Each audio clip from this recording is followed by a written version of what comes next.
નવમું નોરતું, જય માં સિદ્ધિદાત્રી. જય માતાજી.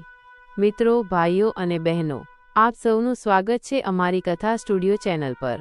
જો તમને આ વિડિયો પસંદ આવે તો કૃપા કરીને અમારી ચેનલને સબસ્ક્રાઇબ જરૂરથી કરજો. તમારો ખૂબ ખૂબ આભાર.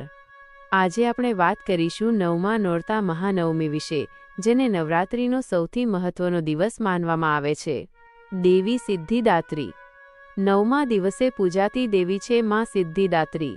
તેઓ કમળ પર બિરાજમાન છે, 4 હાથ ધરાવે છે અને પોતાના ભક્તોને 8 મહાસિદ્ધિઓ તથા 9 નિધિઓ આપે છે.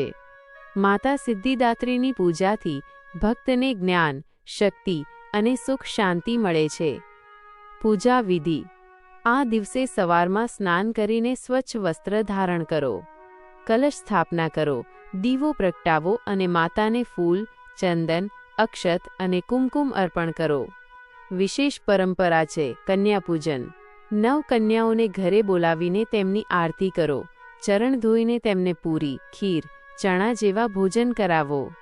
પછી દક્ષિણા અને ભેટ આપી તેમને વિદાય કરો. એવું માનવામાં આવે છે કે આ કન્યાઓમાં જ દેવીનું સ્વરૂપ છે. નવમા નોરતાની વાર્તા.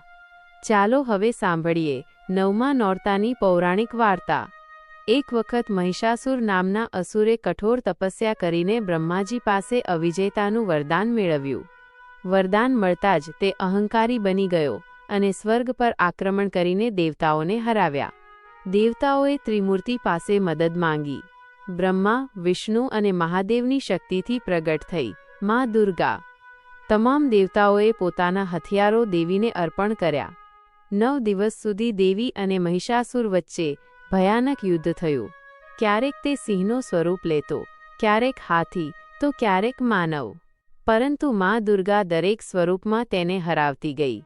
9મા દિવસે એટલે કે મહાનવમીના પાવન પ્રસંગે દેવીએ મહિષાસુરનો વધ કર્યો. આથી આ દિવસ વિજયનો દિવસ માનવામાં આવે છે અને દેવીને મહિષાસુરમર્દિની તરીકે પૂજવામાં આવે છે. મહાનવમીનો મહિમા. મિત્રો, 9મું નોરતું આપણને શીખવે છે કે સત્યની હંમેશા વિજય થાય છે. માં સિદ્ધિદાત્રીની કૃપાથી જીવનમાં સફળતા, આરોગ્ય અને સમૃદ્ધિ મળે છે. કન્યા પૂજન વિના નવરાત્રિ અધૂરી માનવામાં આવે છે. આથી આજના દિવસે આપણે સૌએ માતાની ભક્તિ કરી કન્યાઓને પૂજવું જોઈએ.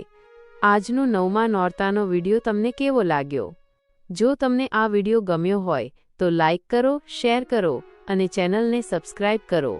જય માં દુર્ગા.